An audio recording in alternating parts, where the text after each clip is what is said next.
Hello every one.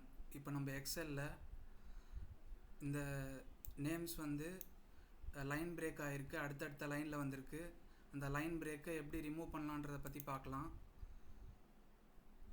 Video பிடிச்சிருந்தா subscribe பண்ணிக்கங்க, all notifications enable பண்ணிக்கங்க, லைக் ஷேர் அண்ட் கமெண்ட் பண்ணுங்கள். ஃபார் எக்ஸாம்பிள், இந்த செல் ரேஞ்சை செலக்ட் பண்ணிவிட்டு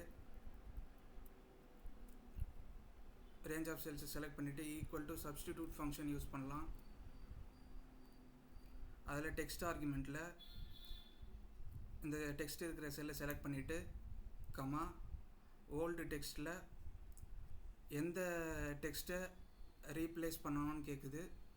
எந்த டெக்ஸ்ட்டை ரீப்ளேஸ் பண்ணணும் அதில் வந்து கேரக்டர் ஃபங்க்ஷன் கொண்டு வரலாம். லைன் பிரேக்கு 10 தான் சரியான நம்பர். கமா நியூ டெக்ஸ்ட் என்னவா ரீப்ளேஸ் பண்ணணும் அப்படின்ட்டு என்னவா ரீப்ளேஸ் ஆகணுன்றது டபுள் கோட்ஸில் கமா கொடுத்துடலாம். இப்போது கண்ட்ரோல் என்டர் கொடுத்தோம்னா ரிசல்ட் வந்துடுச்சு. இந்த லைன் பிரேக் வந்து ரிமூவ் ஆகி கமாவால் ரீப்ளேஸ் ஆகி வந்துடுச்சு.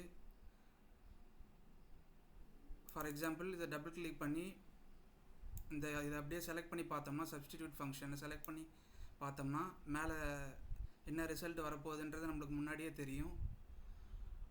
இந்த மாதிரி நம்ம கொண்டு வரலாம். நெக்ஸ்ட் வீடியோவில் இதை விட இன்ட்ரெஸ்டிங்கான டாபிக் பார்க்கலாம். தேங்க்யூ ஃபார் வாட்சிங்.